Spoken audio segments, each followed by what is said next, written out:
다니엘서 1장 1절 2절. 유다 왕 여호야김이 다스린 지 3년이 되는 해에 바벨론 왕 느부갓네살이 예루살렘에 이르러 성을 에워쌌더니 주께서 유다 왕 여호야김과 하나님의 전 그릇 얼마를 그의 손에 넘기심에 그가 그것을 가지고 신할 땅 자기 신들의 신전에 가져다가 그 신들의 보물 창고에 두었더라. 아멘. 다니엘서를 시작합니다. 다니엘은 포로로 끌려간 젊은이잖아요. 그러니까 바벨론의 포로로 끌려간 그 젊은이를 통해서 하나님께서 하나님의 어떤 나라를 계시한다는 사실을 보여주고 있습니다. 다시 말해서 포로의 땅에 끌려가 있거나 아니면 자유로운 어떤 신분으로 가나안 땅에 있거나 어디에 있느냐는 문제가 안 됩니다.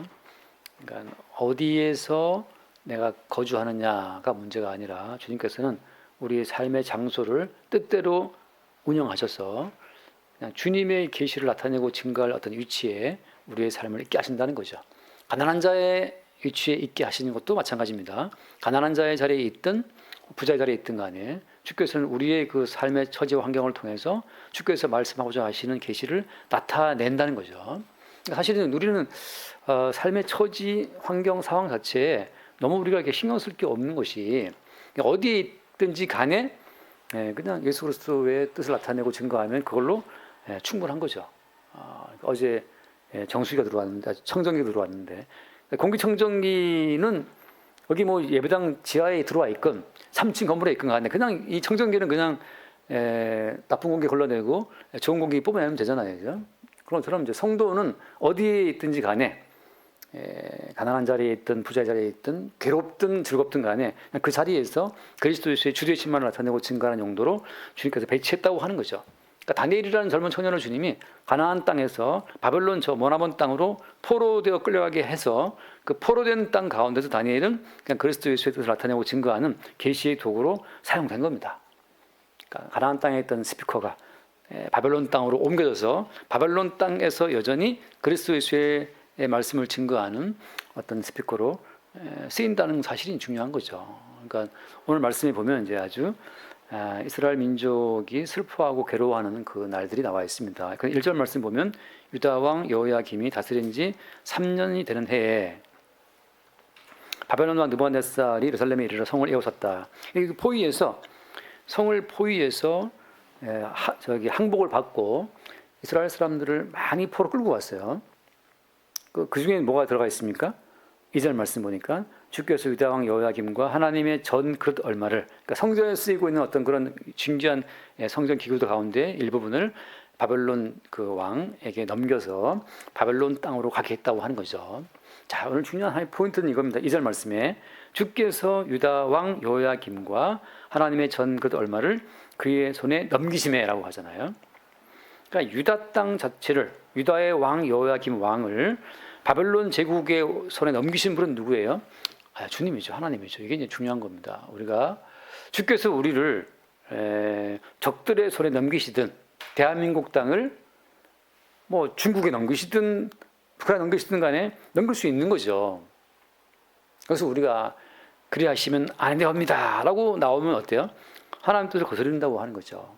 그러니까 주께서는 그 뜻대로 한 나라를 다른 나라에 망하게 하시기도 하고 한 나라의 왕을 다른 나라의 왕 앞에 무릎 꿇게도 하시고 성전에 있는 진귀한 그릇들을 우상을 섬기는 나라에 넘기기도 하신다고 하는 거죠. 이게 참 재밌지 않습니까? 물론 이제 이렇게 짧게 나와 있지만 실제 유다가 망하는 과정은 참 고통스러워요. 이건 말도 못하겠죠. 우리가 한 개인이 망해도 고통스럽고 한 가정이 무너져 내리는 것도 얼마나 고통스럽겠습니까? 근데 한 나라가 망하는 과정에서 얼마나 많은 일이 있었겠어요. 그 모든 일들을 지금 함축적으로 이야기한 겁니다. 그냥 주께서 유다 왕을 바벨론 제국 왕에게 넘기심에라고 하는 것으로 끝나는 거죠. 그 사이에 들어있는 무수히 많은 사건들이 있어요.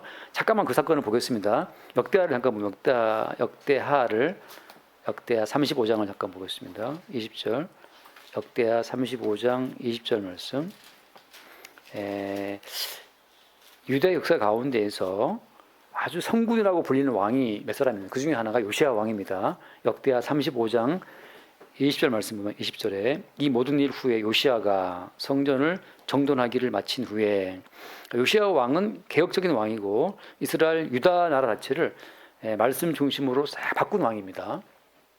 굉장히 훌륭한 왕인데, 이렇게 훌륭한 요시야 왕이 성전을 정화시키고 이스라엘 나라를 개혁하고 했으면 좀 그 요시야 왕의 통치 시기를 좀 넓게 주시면 좋았을 했는데, 계속 볼게요. 애굽 왕 느고가 유브라다 강가에 갈그미스를 치러 올라왔으므로 요시야가 나가서 방비하였더니, 유명한 전투입니다. 갈그미스 전투인데, 갈그미스 전투 605년에 벌어진 건데, BC 605년에 벌어진 이 갈그미스 전투에서 요시야 왕이 패배하고 전사를 해버려요. 그래서 이제 뒤에 보면은 22절 말씀, 22절 요시야가 몸을 돌이켜 떠나기를 싫어하고, 사실 이제 그 당시에 바로 느고는, 애굽의 바로 느고 왕은 바벨론 제국을 치러 가는 길이었어요. 그러니까 유다 왕한테는 비켜라, 니 요시야 좀 비켜줘. 나는 지금 니들을 치러 온 것이 아니고 바벨론을 치러 왔다고 했는데, 요시야가 그 말을 듣지 않고 이제 버틴 겁니다. 그래서 요시야가 몸을 돌이켜 떠나기를 싫어하고 오히려 변장하고 그와 싸우고자 하여, 그 뒤에 말씀 나오죠. 하나님의 입에서 나온 느고의 말을 듣지 아니하고라고 했어요. 무기또 골짜기에 이르러 싸울 때, 자, 하나님의 입을 통해서, 애굽 왕 바로의 입을 통해서 말씀한 거죠. 하나님께서 바로 느고 이방인의 왕을 통해서 요시야야 좀 비켜라, 요시야 비켜, 우리 바벨론 치러 간다 라고 했는데, 이 요시야가 고집을 또 부린 겁니다. 그래서 변장하고 싸우러 나갔다가 그 다음 23절 말씀, 23절 활 쏘는 자가 요시야 왕을 쏜지라 왕이 그의 신하들에게 이르되 내가 중상을 입었으니 나를 도와 떠나가게 하라. 결국은 그 중상을 입고 가다가 죽어버려요. 그래서 장사하고, 그 다음 말씀 보면 나오지만 온 유다와 예루살렘 사람들이 요시야를 슬퍼하고, 예레미야는 또 애가를 지었어요. 왜냐하면 예레미야도 요시야를 좋아했고 너무나 말씀을 사랑하고 성전을 깨끗하게 정돈하고 유다를 개혁한 왕이기 때문에 다 좋아했는데, 그 마지막에 애굽 왕 그 느고와 싸우다가 전사해버리죠. 근데 그 느고와 싸울 때도 어때요? 이게 요시야의 어떤 온고집인데, 한번 어떤 개혁의 성취를 본 사람들은 자기 자신을 믿는 습성이 있습니다. 내가 이렇게 유다를 개혁했기 때문에 내가 하는 일은 옳다라고 하는 자기 믿음이 생겨버린 거죠. 그러니까 사실은 주님 하신 말씀이 날 따라오는 날마다 에브리데이 우리 부인해야 되는데, 이 요시야 왕이 나름 개혁의 성과를 보이다 보니까 자기를 믿는 믿음 때문에 하나님의 그 뜻 자체를, 느고가 전달하는 뜻 자체를, 하나님 뜻을 무시하고 싸우다가 죽어버리죠. 그러니까 지금 제가 하는 말은 뭐냐면, 이렇게 한 나라가 망하는 과정 가운데에서 온 유다 백성들이 신뢰했던 요시야 왕 자체가 먼저 무너지고 그 다음 말씀 봐요. 36절에 36장 역대하 36장 1절 보겠습니다. 36장 1절 그 땅의 백성이 요시야의 아들 여호아하스를 세워 그의 아버지를 대신하여 예루살렘에서 왕으로 삼으니, 이게 몇 살 때였습니까? 여호아하스가 왕이 오를 때 나이 23세라. 그런데 왕된 지 석 달째 3절 말씀, 애굽 왕이 예루살렘에서 그의 왕위를 패하고, 그 느고 왕이, 애굽의 바로 느고가 여호아하스를 패해버리고 자기 마음에 드는 엘리야김이라고 하는 그 형제 엘리야김으로 왕을 세워버립니다. 그래서 어떻게 뭐라고 했습니까? 그 다음 말씀 봐요. 4절 말씀에 애굽 왕 느고가 또 그 형제 엘리야김을 세워 유다와 예루살렘 왕으로 삼고 그의 이름을 고쳐 여호야김이라고 했죠. 그래서 여호아하스 형을 쳐버리고 나서 그 형제 되는 엘리야김을 왕으로 세우면서 이름을 바꿔버려요. 여호야김으로. 누가? 애굽 왕 느고가. 그러니까 이미 이제 이때부터 유다는 강대국의 어떤 통치하에서 놀아나는 데가 돼버린 겁니다. 근데 이제 여호야김이 왕이 되었을 때, 이 여호야김이 애굽에 의해서 왕이 됐잖아요, 그죠? 애굽의 왕 느고가 자기를 왕으로 세웠잖아요. 그러니까 어때요? 자연스럽게 이 여호야김은 친애굽 정책을 펴겠죠, 그죠? 애굽 왕이 저를 세웠으니까. 그래서 애굽이랑 붙어서 있다 보니 바벨론 제국이 쟤들이 감히 애굽이랑 가까이 묻고 있네라고 해서 바벨론 느부갓네살 왕이 쳐들어와서 여호야김 왕을 포로로 잡아 끌고 간 겁니다. 그 얘기를 하고 있는 거예요. 그래서 그 맞아 볼게요. 5절 말씀. 여호야김이 왕위에 오를 때 나이 25세라. 예루살렘에서 11년 동안 다스리며, 이 동생이었네요. 23세, 25세. 그러니까 여호야김이 여호아스가 동생이었고 얘가 형이었네. 예. 그 악을 행하였더라. 6절 말씀. 바벨론 왕 느부갓네살이 올라와서 그를 치고 쇠사슬로 결박하여 바벨론으로 잡아가고. 그래서 결국 이 여호야김이 친애굽 정책을 펼치는 바람에 바벨론 왕이 서들어와서 그를 붙잡아서 포로 잡아서 사슬로 결박해서 끌고 와버렸어요. 그리고 7절 말씀. 느부갓네살이 또 여호와의 전 기구들을 바벨론으로 옮겨다가 바벨론에 있는 신당에 뒀더라. 그 말씀입니다. 자, 돌아와서 지금 1절 말씀, 다니엘서 1장 1절, 지금 고이야기가 들어가 있는 겁니다. 유다 왕 여호야김이 다스린 지 3년이 되는 해. 그러니까 이 여호야김은 애굽 왕 느고가 세운 왕이기 때문에 애굽이랑은 친하고 애굽적인 정책을 펴는 그 사이에 바벨론이 쳐들어와서 여호야김을 포로로 잡아 간 사건을 두고 말하는 거고, 그때 어때요? 그때 다니엘도 포로로 끌려서 바벨론으로 끌려간 겁니다. 자, 그 사건을 두고 한 말씀이에요. 자, 그럼 이제 오늘 다니엘서를 시작하면서 이 이야기를 하고 있는 건 뭐 때문이냐면, 자, 분명히 하나님께서는 이스라엘 백성들을 가나안 땅에 살게 하시면서 어때요? 가나안 땅을 약속의 땅이라고 살게 하신 거잖아요. 약속의 땅에 살게 하신 분은 하나님인데 왜 그 땅을 쳐들어온 이방 나라 바벨론 제국에 의해서 왜 자기 백성을 망하게 하고 포로로 끌려가게 하시는가? 이게 이제 큰 숙제인 겁니다. 자, 지금 제가 여러분 봤다시피 이사야도 그랬고 예레미야도 그랬고 오랜 시간 예언했어요. 뭘 예언했습니까? 너희들 바벨론에 순순히 포로로 끌려가라. 이걸 누누이 예언했어요. 왜 하나님께서 선지자를 통해서 약속의 땅에 성전 짓고 살고 있는 이스라엘 사람들을 바벨론에 포로로 끌려가라고 자꾸 말씀했을까요? 그러니까 이스라엘 사람들은 그 예레미야나 이사야의 말이, 에스겔의 말이 이해가 안 가는 거죠.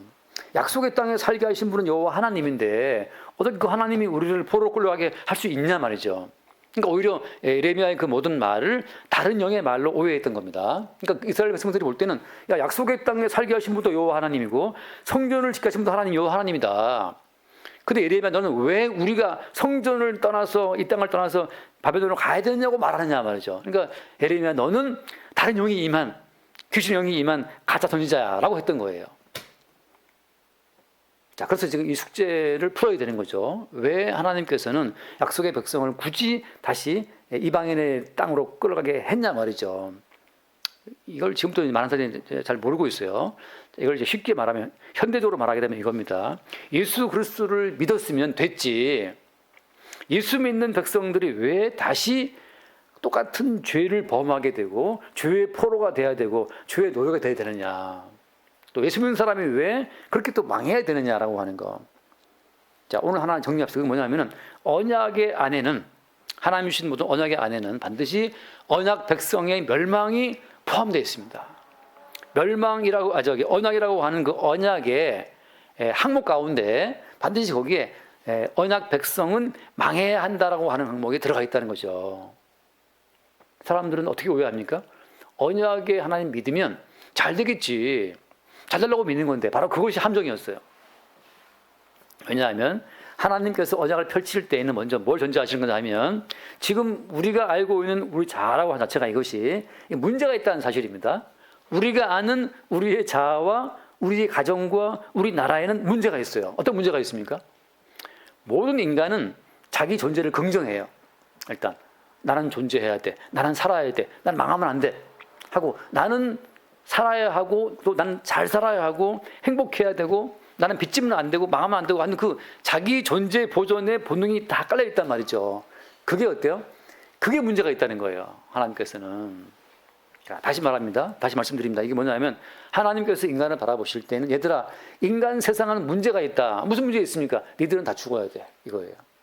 에덴 동산에 추방됐기 때문에 너희들은 다 죽어야 돼. 내가 너희들을 택한 이유는 뭐냐 하면 내가 선포한 죽음이 무엇인지를 너희들에게 알게 하고자 합니다. 이겁니다. 자, 주께서 우리를 부르신 건 뭐냐 하면 주께서 우리를 부르신 것은 너희들은 죽어야 돼 라고 하는 하나님이 선고하신 그 죽음 자체를 시범적으로 죽을 자들이 필요했던 거예요. 주님께서는, 하나님께서는. 다시 말하면 우리를 부르신 목적은 잘 살고 행복하고 돈도 많이 벌고 아들 딸 다 상가집 잘 가고 다 대기업 취업하고 이렇게 잘 살게 하려고 우리를 부르신 것이 아니고 하나님께서는 니들은 선악과를 먹고 범죄의 손으로 죽어야 한다. 라고 하는 그 하나님이 선고하신 그 죽음 자체를 넙죽 받아가지고 맞습니다. 전 죽어야 됩니다. 전 죽어 마땅합니다. 라고 이렇게 자기의 죽음을 마땅하게 수용하는 어떤 그 한 무리가 필요했던 거예요.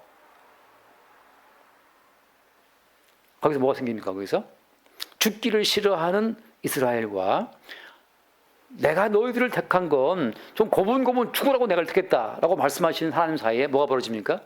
이게 충돌과 다툼이 벌어지는 거예요. 이스라엘 역사는 하나님과 싸우는 역사입니다. 그래서 이스라엘의 뜻이 뭐예요? 이스라엘 뜻이 뭡니까? 혹시 문자님 혹시 아세요? 이스라엘이라는 그 문자 뜻이 뭐죠? 이스라엘이라는 그 이름의 뜻이 하나님과 겨루어 이겼다. 하나님과 싸워 이겼다는 뜻이잖아요. 그래서 이스라엘은 누구랑 싸운 겁니까? 이게 우리 알다시피 야곱이 누구랑 붙어 싸웠어요? 야복강가에서 천사와 하나님과 씨름했잖아요. 천사와 레슬링 벌였단 말이죠.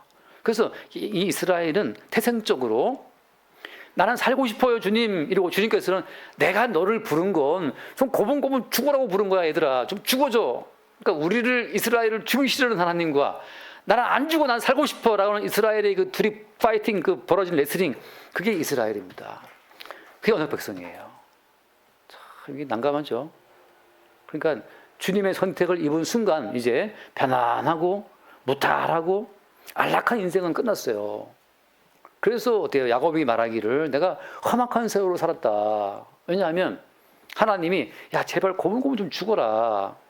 나는 내가 내린 사형 선고를 아멘 하나님 내린 사형 선고는 맞습니다. 상형 좀 죽어야죠 하고 하나님 내린 그 사형 선고를 좀 달게 받는 그런 민족으로 너희를 택한 거야. 제발 좀 조용히 죽어주면 안 되겠니? 하고 이제 내려놓으시는 거고 이스라엘은 난 살고 싶어.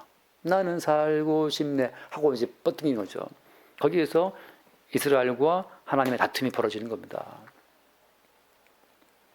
한번 잠깐 읽어볼게요. 그래서 야곱에게 말씀 드렸고 출애굽기 말씀 보면 출애굽기 17장 말씀 출애굽기 17장을 보면 출애굽기 17장 지금 다니엘서를 푸는 이 첫 번째 단추가 중요합니다.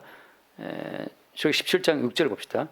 17장 6절 내가 호렙산에 있는 그 반석 위 거기서 내 앞에 서리니 너는 그 반석을 치라. 그것에서 물이 나오리니 백성이 마시리라. 모세가 이스라엘 장로들의 목전에서 그대로 행하니라. 같이 봐. 7절 그가 그곳 이름을 마사 또는 무리바라 불렀으니 이는 이스라엘 자손이 다투었으며 또는 그들이 여호와를 시험하여 이르기를 여호와께서 우리 중에 계신가 안 계신가 하였음이더라. 이게 다투었다는 뜻인데 마사 혹은 무리바라는 뜻이 이스라엘 백성들이 광야에 들어왔는데 물이 없어요. 하나님이 다 계획하신 어떤 그 인도하신 과정이죠. 그러니까 아니 200만이 나왔는데 마실 물이 없으니까 다 죽을 지경이에요. 3일 동안 물을 마시 거의 다 죽을 지경에서 이스라엘 사람들이 모세를 원망하고 모세와 다투기 시작했습니다. 우리를 죽일 셈이냐? 왜 물 없는 걸 인도하느냐? 그래서 모세도 괴로워서 나와 다투느냐 하고 이제 막 그동안 막 싸움을 벌인단 말이죠. 이런 식으로 이제 이스라엘 광야 40년은 계속 하나님과 다투고 하나님께 원망하고 불평하고 아무튼 살아보겠다고 애쓰는 그 노정이 40년 세월이라고 하는 거예요. 이게 참 재밌죠. 언약 백성이라고 기껏 저기 애굽에서 끄집어내서 인도에 갔는데 도대체 만만하고 평안한 삶이 아니라 이게 항상 까딱까딱 거의 깔딱깔딱 숨 넘어가는 상황으로 인도하시는 거죠. 그래서 이스라엘 사람들이 이해를 못하는 거예요. 하나님이 애굽에서 우리를 인도해 냈으면 아니 좀 적과 꿀이 흐른다고 냉큼 옮겨갈 것이지 왜 이렇게 우리를 힘들게 하냐라고 하는 것으로 이제 가는 겁니다. 똑같아요. 근데 가나안 땅에 들어간 다음에도 이후에도 계속 이스라엘은 주변 민족들 때문에 고통을 당합니다. 우리 사사기지 보고 있지만 계속 암몬이 괴롭혀 모압의 괴롭혀 블레스 괴롭혀 계속 괴롭힘 당하는 연속이란 말이죠. 이스라엘 민족은 다윗과 솔로몬 때를 빼고 단 한 번도 평안한 세월이 없었습니다. 다윗 때는 왜냐하면 다윗과 솔로몬 때는 주님이 이루실 그 왕국의 그 성취하신 이후의 왕국의 그 샘플이기 때문에 잠깐 그때 평안이 주어진 것이고 나머지는 어때요? 계속 그들은 거의 죽어예요. 좀 어때 살만하니까 또 이제 이사야 나오고 예레미야 나와서 바벨론 포로 끌려간다. 끌려가라 계속 불안한 말만 잘한단 말이죠. 그래서 언약이라는 그 중요 항목 가운데는 반드시 뭐가 들어가 있다? 그 죽음이 들어가 있습니다. 뭐 때문이겠어요? 왜 이스라엘 백성들을 주님 부르실 때 내가 주는 잔을 맞고 순순히 좀 죽어 이것들아라고 하는 그 죽음 요소를 왜 넣어놨습니까? 하나님께서 이스라엘을 택하신 그 이유는 첫 번째는 아까 말씀드린 것처럼 하나님이 선고하신 죽음의 선포를 그대로 받아들일 자가 있는가를 확인하시는 거고, 그건 누가 나중에 이뤘어요? 나중에 하나님이 내리신 사형 선고를 순순히 받아들인다 할 때 그게 이스라엘, 그건 누가 나중에 이루었습니까? 예수님이죠. 겟세마네 기도하실 때 아버지 할 수만 있거든 이 잔을 내게서 옮겨달라고 기도하잖아요. 근데 명들은 마옵시고 아버지의 원대로라고 한단 말이에요. 그래서 결국은 그 예수님께서 아버지가 내리시는 그 잔을 할 수만 있으면 이 잔을 내게서 옮기시옵소서 했는데 결국 나중에는 그 잔 받겠다고 이제 수용하고 기도를 마치고 내려가시잖아요. 그러니까 예수님께서 아버지가 내리시는 그 저주의 죽음의 잔을 받으신 분이에요. 이스라엘은 뭐냐? 이스라엘은 바로 그 언약의 주인공으로 오셔서 하나님 아버지가 내리실 그 저주의 죽음의 잔을 기꺼이 받으실 그분을 나타내고 준비하기 위해서 준비되어 온 민족이라고 하는 거죠. 그래서 이스라엘 민족은 어때요? 또다시 이제 어디로? 바벨론 땅으로 포로 끌려가는 상황에 들어온 겁니다. 뭐 하려고? 제발 죽어라 이 말이죠. 근데 이제 문제는 예수님께서 십자가에 죽고 나서 어때? 사람 안에 살아났잖아요. 그러니까 지금 이스라엘 민족이라고 하는 것은 바벨론 땅에 끌려가서 어때? 그 땅에서 어떻게 돼야 되는지 완전히 죽어야 되는 거예요. 죽으라고 끌고 가는 거니까. 바벨론 땅에 끌려가서 거기서 죽어라. 누가 죽듯이 예수님께서 로마 제국의 손에 의해서 유대인과 로마인들의 사이에서 모함받고 죽임을 당하시는 것처럼 이스라엘 유대인들 마찬가지로 끌려가서 거기서 바벨론 제국 가운데서 죽어라라고 하는 그 죽음 속으로 하나님이 이들을 집어넘기시는 겁니다. 왜 그렇죠? 왜 꼭 이들을 죽여야 되는 겁니까?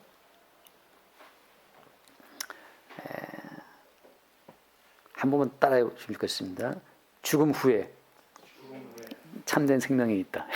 그러니까 참 어이없는 말이 아니라 이게 죽음 후에 생명이 있어요. 하나님께서는 자신만만하게 야 죽어. 죽으면 내가 살린다. 이게 깔려 있는 겁니다. 내가 너희들에게 참 생명을 주고 싶은데 너희들이 일단 죽지 않으면 생명을 줄 수가 없어요. 일단 죽어 하고 하는 거죠. 하늘의 미랄 자체를 100배 이상 거두기 위해서 어떻게 돼요? 하늘의 미랄이 있는데 그 미랄을 100배 이상 거두기 위해서 어떻게 됩니까? 이 미랄을 땅 속에 던져야 되죠. 하늘의 미랄이 땅에 심어져야만 거기서 열매가 나올 거 아니에요. 근데 계속 하늘에 남아 있어. 우리는 하늘의 미랄처럼 그냥 생존하고 싶은 거고 살고 싶은 거고 버티고 싶은 거예요. 죽고 싶지 않아. 근데 주님께서는 어때? 바벨론 제국이라고 하는 거대한 흙 속에다가 이스라엘 민족을 던져 넣으신 겁니다. 근데 이스라엘 민족만 떨렁 바벨론 제국이라고 하는 그 거대한 진흙 속에 던져 넣은 것이 아니고 그 속에 뭐가 같이 넘어갔어요? 한 번 더 봐요. 2절 말씀 보면 다니엘서 1장 2절에 주께서 유다 왕 여호야김과 하나님의 전 그릇 얼마를 무엇을? 하나님의 전의 그릇 얼마를 다시 말하면 성전의 중요한 요소를 같이 넘기신 거예요. 다시 말해서 바벨론 제국이라고 하는 거대한 토양 속에다가 하나님이 성전이라고 하는 그 일부 요소를 투입함으로 말미암아서 니들만 죽는 거 아니다.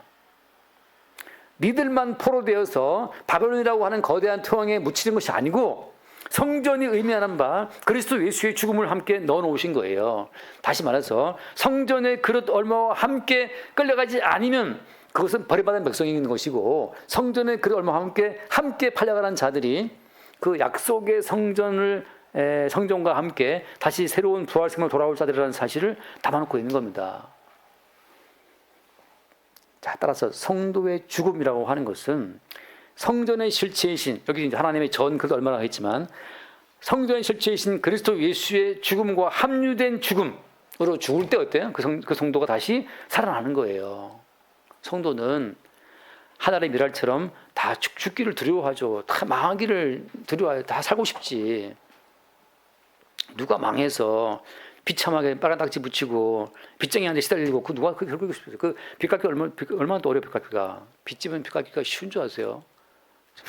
저도 가까운 분이 솔직히 매덕을 치고 있는데 그 빚 갚는 것 자체가 빚지는 건 순식간에 졌는데 빚 갚는 것이 이게 아주 죽을 지경입니다. 너무너무 괴롭죠. 근데 문제는 뭐냐? 그 빚지는 상황 속에 누가 쳐넣냐 하면 주님이 집어넣으신 거예요. 왜? 네가 죽어야만 내가 주는 참된 생명을 네 속에서 피울 수 있다고 하는 거니까. 근데 죽을 때 어때? 죽을 때 혼자 죽으면 안 되고 이렇게 나를 비치게 하시고 망하게 하시고 죽게 하시는 그분이 성전의 실체이신 주님이라는 사실, 그 사실을 알고 주님과 함께 죽을 때, 그때 주님과 함께 살 수 있는 길이 열리는 거예요. 죽는 것도 그래서 어때요? 유익한 거죠. 내게 사는 것이 그리스도니 뭐라고 했습니까? 죽는 것도 유익하다. 자, 따라서 지금 하나님의 성전의 그릇 얼마를 함께 넘기신 것은, 야, 성전도 지금 망하고 깨져서 지금 성전도 그릇도 옮겨가는 중에 있어. 그 말은 무슨 말이에요? 이제 성전의 실체이신 주님도 죽는다 말이죠. 야, 슬퍼하지만 너만 죽는 거 아니야. 성전의 실체이신 내가 먼저 고통받고, 내가 먼저 모함받고, 내가 먼저 멸시받고, 내가 먼저 침뱉음 당하고, 내가 먼저 저 터지고, 내가 먼저 죽는다. 그러니까 나의 죽음과 함께 죽자라고 주님이 우리를 끌고 가시는 거란 말이죠. 그러니까 바벨론 포로 끌려갈 때 성전의 그릇 얼마를 함께 넘기신 것은 포로 끌려가는 유대인들한테 하나님의 성전의 중요한 기호도 같이 넘어가고 있네? 이게 무슨 일이지? 우리만 가는 게 아니라 성전을 두고 우리만 가는 게 아니에요. 이제 우리가 에스겔에서 봤지만 총 유대인들이 3번 끌려가거든요. 바벨론 1차 포로, 2차, 3차 포로. 1차 포로 때 다니엘이 끌려갔지만 2차 포로, 3차 포로 때 완전 성전이 무너져 버려요. 그래서 1차, 2차 포로 끌려갔던 사람들이 계속 성전이 있는 유대 땅을 그리워하면서 돌아갈 수 있을까? 성전이 저기 있으니까 라고 성전에 대한 기대를 갖고 있었거든요. 3차 포로 끌려갈 때 성전을 다 완전히 깨버리고 그걸 다 옮겨갑니다. 그래서 1차, 2차 끌려갔던 사람들이 야, 성전이 유대 땅에 있는 한 우리는 돌아갈 수 있어 라고 했던 그 모든 기대를 다 무너뜨려 버려요. 그 소문 들어올 때 얘들아 이제 끝났어. 이제 성전 다 깨졌대. 이제 몽경당이 다 끌려왔대. 이쪽으로. 너희들만 망한 것이 아니고 성전의 실체이신 예수가 먼저 망했어. 니들만 외롭고 고통스럽고 쓸쓸한 삶이 아니라 예수님이 먼저 가족들한테 무시당하고 제들한테 배반당하고 동족한테 배신당하고 멸시당하고 그렇게 예수가 먼저 죽었다. 그러니까 너만 망한 것이 아니고 너만 모함당한 것이 아니고 너만 억울한 게 아니야. 예수님이 먼저 억울하게 죽음을 당했다는 사실을 우리 가운데 보임으로 말미암아서 우리만 죽은 것이 아니고 먼저 죽임당하신 예수의 죽음에 우리가 한류한다는 사실을 보여주시고 있는 거예요. 그래서 이단들한테는 성전에 무너지고 성전의 기구가 여기에 와 있대. 그게 위로가 되는 거예요. 야, 이 사람들아, 성전이 완전히 무너졌는데 성전의 모든 기구들이 지금 어디에 와 있어? 신할 땅 바벨론 왕의 그 신들의 보물 창고에 두었더라.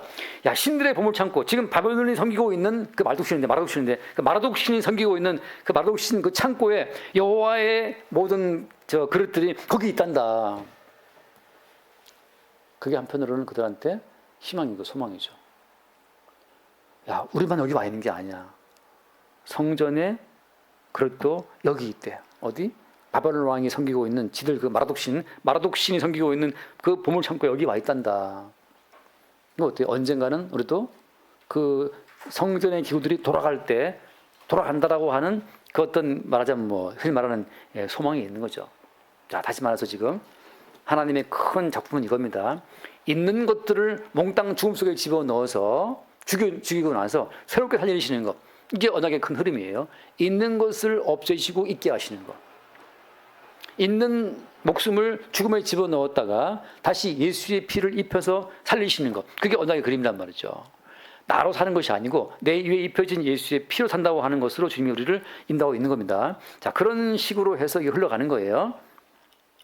잠깐. 그런데 여기서 이제 우리가 알다시피 하나님께서 아까 한 것처럼 주께서 여호와 김과 하나님의 전 그릇을 넘기신 거잖아요. 그 손에다가. 그죠? 하나님이 넘기신 거예요. 다시 말해서 하나님이 이스라엘을 죽음 속에 넘기신 겁니다. 다시 말해서 하나님께서 우리를 삶의 낭패스러운 상황에 집어넣으신다고 하는 거죠. 그러니까 여기서 지금 하나님이 힘이 없어가지고 아이고 내가 바벨론 신 마라토가 더 약해가지고 내가 끌려갔네.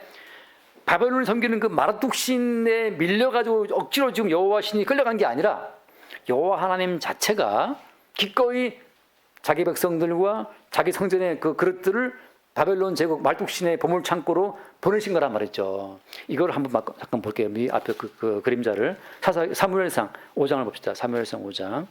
이것도 주님의 큰 그림이지만 사무엘상 5장 1절부터 봅시다. 사무엘상 5장 1절에 보면 블레셋 사람들이 하나님의 기회를 빼앗아 가지고 자, 블레셋하고 전쟁이 붙었는데 블레셋 사람들하고 전쟁이 붙었는데 이스라엘 사람들이 언약궤를 뺏겼어요. 하나님께 뺏겼어요. 전쟁이 앞에 안 봤지만 4장에. 그래서 엘리의 두 아들들이 갖고 나갔던 여호와의 언약궤를 이방 민족 블레셋이 뺏어서 가져갑니다. 어떻게 했어요? 그 다음에 2절 말씀, 2절 5장 2절 블레셋 사람들이 하나님의 궤를 가지고 어떻게 했어요? 다곤의 신전에 들어가 다곤 곁에 두었다라고 하죠. 자, 그 당시에는 민족과 민족의 싸움이 아니고 그 민족이 섬기는 신과 신들의 싸움입니다. 그러니까 신들 간의 전쟁인 거예요. 그 당시 전쟁은 내가 믿는 신이 더 세면 우리 민족이 이기는 거고 저쪽의 신이 세면 저쪽 민족이 이기는 거예요. 그래서 항상 그때는 신이 더 세다는 그 신들 싸움이기 때문에 그 당시에 다곤 신 옆에다가 언약궤를 둔 것은 뭐냐 하면 다곤 신이 여호와의 언약궤를 붙잡아 왔다라고 하는 블레셋 사람들이 믿고 있는 그 다곤 신이 더 세다는 사실을 보여주기 위한 하나의 그 그림이 뭐냐 하면 언약궤, 탈취한 언약궤를 다곤 신이 옆에다 둔 겁니다. 누가 이긴 거예요? 일단 표에서 볼 때 당연히 다곤 신이 이긴 거죠. 그 다음 3절 말씀 아소 사람들이 이튿 일찍이 일어나 본즉 다곤이 여호와의 귀 앞에서 엎드러져 그 얼굴이 땅에 닿았는지라. 자빠져 버렸어요. 다곤 신이. 그 다음에 4절 말씀 이튿날 아침에 그들이 일찍이 일어나 본즉 다곤이 여호와의 귀 앞에서 또다시 엎드러져 얼굴이 땅에 닿았고 그 머리와 두 손목은 끊어져 문지방에 있고 다곤의 몸뚱이만 남았더라. 그러므로 다곤의 제사장들이 다곤의 신에 들어간 자는 오늘까지도 아수르에 있는 다곤의 문지방을 밟지 않았다. 같이 놀았는데 분명히 자기들은 승리해서 여호와라는 신을 이겼다라고 생각해서 여호와의 신을 상징하는 언약궤를 갖고 딱 뒀는데 오히려 지들이 섬기는 다곤 신당이 자빠져갖고 손목 다 끊어지고 머리도 날아가고 몸뚱이만 남아 있었던 거죠. 이게 굉장히 다곤 신을 섬기는 그들한테는 이게 굉장히 무시무시한 사건이에요. 공포스러운 사건이에요. 어떻게 내가 섬기는 신이 작살났지? 이게 무서운 사건이죠. 다시 말해서 무슨 말인가 하면 그냥 주님이 홀로 싸우시는 거예요. 우리가 볼 때는 언약궤를 끌고 왔다고 우리가 이겼다고 외칠지 모르지만 주님은 인간이 생각하는 승패에 매인다 안 매이는 거죠. 그러니까 예수님께서 뻘과 먹기 못 받겠잖아요. 그러니까 그 당시에 유대인들은 우리가 이겼다라고 좋아할지 모르는데 어차피 주님께서는 우리들이 바라보는 승패에 매일 분이 아니기 때문에 그러니까 어떻게 보면 예수 믿는 어떤 분들이 말이죠. 사람 망해도 웃을 수 있는 것은 세상에서 볼 때는 사람 망했으면 패망하고 진 거지만 성도 입장에서는 어때요? 그게 망하는 게 아닌 거예요. 그러니까 우리가 바라보는 그 승패의 이미지가 영 다른 겁니다. 그래서 주님 하신 말씀이 십자가에 죽는 과정에서 뭐라고 했냐면 내가 이겼다. 십자가로 승리했다고 하잖아요. 성경은. 십자가가 본인이 뻘거 벗기고 지금 죽었는데 뭐 승리야 하는데 주님께서는 사망 권세를 이기는 승리라고 말씀하시는 거기 때문에 거기에 매이지 않는 겁니다.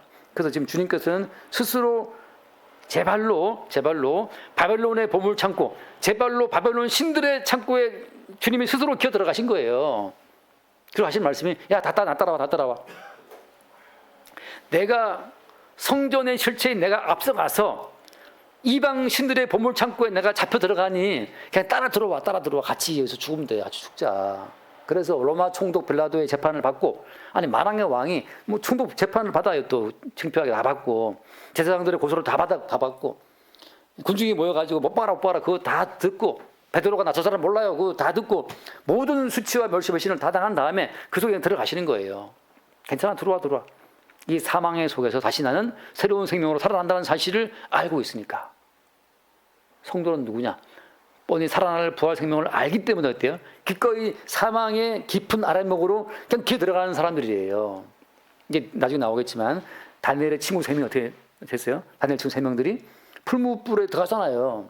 풀무 7배나 뜨거운 풀무 속에 들어간단 말이에요. 주님께서 거기서 부르시는 거예요. 야 들어와 여기 들어와. 이거 들어와 영화 대사인데 들어와라 여기. 신들의 보물 창고로 기꺼이 들어가신 성전의 그릇처럼 주님께서는 우리를 그 사망 권세 세력으로 들어가신 이후에 우리를 그 자리로 부르시는 거예요. 그냥 들어와 괜찮아 여기서 다시 부활 생명이 조진다는 사실을 말씀하는 거 잠깐 말씀 볼게요. 요한복음 10장 말씀. 요한복음 10장 7절. 요한복음 10장 7절 보겠습니다. 요한복음 10장 17절인가요? 17절. 요한복음 10장 17절. 내가 내 목숨을 버리는 것은 그러니까 여러분 성도는 그냥 목숨 버리는 자들이에요. 성도는 목숨 얻기 위해서 예수 믿는 자들이 아닙니다. 내가 내 목숨을 버리는 것은 그것을 내가 다시 얻기 위함이니 있는 내 목숨을 버리고 새로운 목숨을 얻는 겁니다. 헌집 주고 새집 받는 것처럼 성도는 있는 내 목숨 버리고 새로운 목숨을 얻는 과정이 성도의 인생이에요. 이로 말미암아 아버지께 나를 사랑하신다. 같이 봐요. 18절 말씀. 이를 내게서 빼는 자가 있는 것이 아니라 내가 스스로 버리노라. 나는 버릴 권세도 있고 다시 얻을 권세도 있으니 이 계명은 내 아버지에게서 받았노라 하시니라. 주님께서 스스로 버리신 거예요. 그러니까 지금 여호와께서 성전의 그릇들을 얼마와 함께 자기 유대 왕과 함께 백성들과 함께 스스로 어때요? 유대 민족의 온 생존권을 포기하고 이방 나라 바벨론 제국의 포로로 끌려 들어가셨다고 하는 거죠. 그 이방의 왕 신들의 보물 창고에 들어가서 모든 신들을 다 끌어모은 다음에 한 방에 모든 신을 정리하고자 하시는 그 어떤 경륜 가운데 주님이 먼저 앞서가신 겁니다. 먼저 한번 보고 올게요. 요한계시록 18장 말씀. 요한계시록 18장 보면 왜 신들의 보물 창고로 들어갔냐 하면 요한계시록 18장 1절을 보겠습니다. 18장 1절. 이 일 후에 다른 천사가 하늘에서 내려오는데 오는 것을 보니 큰 권세를 얻었는데 그 영광으로 땅이 환하여지더라. 이절 봅시다. 힘찬 음성으로 외치르되 무너졌도다 무너졌도다. 큰 성 바벨론이여 귀신의 처소와 각종 더러운 영이 모이는 곳과 각종 더럽고 가증한 새들이 모이는 곳이 되었도다. 바벨론이라는 것은 뭐냐? 큰 성 바벨론은 뭐냐면 큰 성 바벨론을 특징지어 말할 때 처음 나온 게 바로 뭐예요? 귀신의 처소예요. 각종 더러운 영이 모이는 곳이고, 다시 말해서 그 당시의 전쟁은 신들의 전쟁인데 바벨론이 최고의 신, 바벨론이 마라독 신을 섬겼는데 마라독 신 앞에서 모든 그 지방의 나라들이 다 무릎을 꿇고 망한 겁니다. 누가 최고의 신이에요? 마라독이 최고의 신이죠. 그리고 마라독이 최고의 신이라는 그 증거는 뭐냐 하면 전쟁에서 이기는 나라마다, 그러니까 이긴 나라마다 그 나라의 신을 다 끄집어 와서 마라독 신의 그 보물창고에 갖다 놓는 거예요. 다 포로니까 포로. 바벨론 제국이 모든 나라의 우수한 인재들을 다 포로 끌고 와서 바벨론에 데려왔던 것처럼 바벨론 제국은 모든 나라에 잘 나간다는 신들을 다 끄집어 와갖고 자기 신들 창고에다 넣어놓은 거예요. 네 모든 신들은 우리가 섬기는 마라독 신의 쫄개들이야 라는 뜻으로 갖다 끌어 모아놓은 겁니다. 그게 신들의 보물 창고예요. 그래서 뭡니까? 큰 성 바벨론은 어때요? 귀신의 처소와 각종 더러운 영이 모이는 거란 말이죠. 모든 민족들이 섬기는 각종 작다한 모든 신들이 다 어디 있어요? 다 바벨론에 모여 있는 겁니다. 이게 주의 묘락이라는 거죠. 청소하려면 다 모아야 되는데 밤새 여기 쓰레기 버리시는 미화원들이 쓰레기를 모으잖아요. 이렇게. 그것처럼 지금 바벨론의 역할은 뭐냐? 바벨론의 역할은 모든 더러운 영들을 다 끌어 모으는 거. 어디로? 신들의 보물 창고로. 바벨론 제국의 역할은 뭐냐? 마라독 신을 앞세워서 모든 잡신들을 다 끌어 모아서 다 갖다 모아놔요. 한 방에 불 태울 수 있게. 거기에 누가 들어갔습니까? 여호와 하나님도 성전의 기물 얼마를 넘기고 알려면서 그 바벨론 제국이 섬기는 마라독 신의 그 신들의 보물 창고로 기꺼이 들어가신 거죠. 거기에 어떻게 하려고? 그 모든 신들을 하루아침에 큰 바벨론의 멸망처럼 멸망시키기 위해서 마지막에 그 모든 것들을 끌어 모아서 지옥으로 불태워버리는 과정으로 주님이 가시기 위해서 모든 잡다한 신들을 끌어 모으는 하나의 힘의 중심점으로 그들을 모으시는 겁니다. 여러분, 돈 많이 번 사람, 그 돈 많이 버는 사람에게로 힘이 모이잖아요. 권력을 주는 사람으로 힘 모인 것처럼 세계의 모든 인간들은 다 누가 돈 벌었대, 누가 힘이 있대, 그로 쫙 모인단 말이죠. 거기에 뭐가 있어요? 그게 귀신의 처소고 더러운 영이 모이는 곳이란 말이죠. 거기에 인간들은 다 거기에 자기 영혼을 팔아요. 돈 벌기 위해서, 생존하기 위해서. 그런 것처럼 지금 택한 백성들은 스스로 목숨을 버리는 쪽으로 주님 인도하시는 거고, 버림받은 자는 어때요? 살기 위해서 힘 있는 쪽으로도 모이는 곳이고, 그래서 살고자 하는 자들이 모이는 정점에 바벨론이 있는 곳이고, 죽고 싶은 사람들은 어디로 모입니까? 약속을 따라서 그 바벨론 정점에 모인 그 세상 속으로 주님이 푹 집어넣으시는 거죠. 그들을 죽이는 자리로. 그러면 이게 우리를 완전히 죽이려면 힘 있는 자에 의해서 죽어야 돼요. 예수님이 로마 제국, 당대 최고 제국 로마 제국에 의해서 죽었잖아요. 그래야 확실히 죽은 게 되지. 이게 뭐 떠중에 어떻게 죽어버리면 이게 뭐 죽었네 안 죽었네 이것도 확실치 않아요. 당시 가장 권력이 있는 로마 제국에 의해서 재판을 받고 확실히 죽어야 죽은 거지. 저 변방에 있는 떠돌이가 죽여버렸으면 야 예수 그거 안 죽었대 뭐 썰들이 많지만 최고의 제국에 죽어야 완벽한 죽음이에요. 대제사장들과 바리새인들이 완벽한 그 종교 권력으로 죽어야만 완벽한 죽음인 거죠. 기왕 성도가 죽을 거면 완벽하게 빚도 한 200억씩 주고 죽어야 되는데 빚도 막 돈 1,000만 원 져가지고 쩔쩔매고 있으면 이것도 그만도 살아나면 또 본인이 잘났다고 또 까분단 말이죠. 빚도 뭐 얼마 졌어요, 집사님. 빚도 질려면 좀 세게 져서 도저히 내 힘으로 이거 불가능, 임파서블 해야 되는데 조금 빚진 것은 또 갚아요. 갚았다고 또 좋아한다고 또. 근데 완전히 내 힘으로 불가능한 빚을 져야 된다니까. 그게 이제 주님께서 로마 제국으로 기꺼이 자기를 넘기신 과정이에요. 그 당시에는 바벨론 제국이 최고였으니까 이리로 넘기신 거고. 끝으로 말씀 읽겠습니다. 마태복음 16장 언약 속에 들어있는 내용 이렇게 주님 마무리를 하시는데 마태복음 16장 이제 딴 얘기를 좀 더 해야 되는데 지금 하다 보니 시간이 또 가요. 마태복음 16장 24절 말씀, 24절. 이 예수께서 저들에게 이르시되 누구든지 나를 따라오려거든 자기를 부인하고 자기 십자가를 지고 나를 따를 것이니라. 같이 봅시다. 누구든지 제 목숨을 구원하고자 하면 잃을 것이요 누구든지 나를 위하여 제 목숨을 잃으면 찾으리라. 그러니까 이게 어차피 주님께서 제자들을 부르실 때는 내가 먼저 죽으러 갈 터이니 어디 속으로 지금 로마 제국과 유대 왕국 그 아주 똘똘 뭉쳐갖고 나를 죽이는 그 죽으러 다리고 갈 터이니 나 따라오려거든 같이 죽는 거야. 그 주께서 우리를 부르시는 부르심이란 말이죠. 근데 우리는 막 엉덩이 빼고 막 나는 살고 싶어요 이러고 있으면 어때요? 언약 백성이 아니라는 증거예요. 근데 아무리 우리가 안 간다고 안 가도 해도 어때요? 결국은 택한 백성은 가게 되어 있습니다. 같은 절로 몇 개 있어요. 그러니까 언약의 내용은 뭐냐? 나와 함께 죽어야 한다는 것이 언약의 내용의 이게 핵심 기둥이란 말이죠.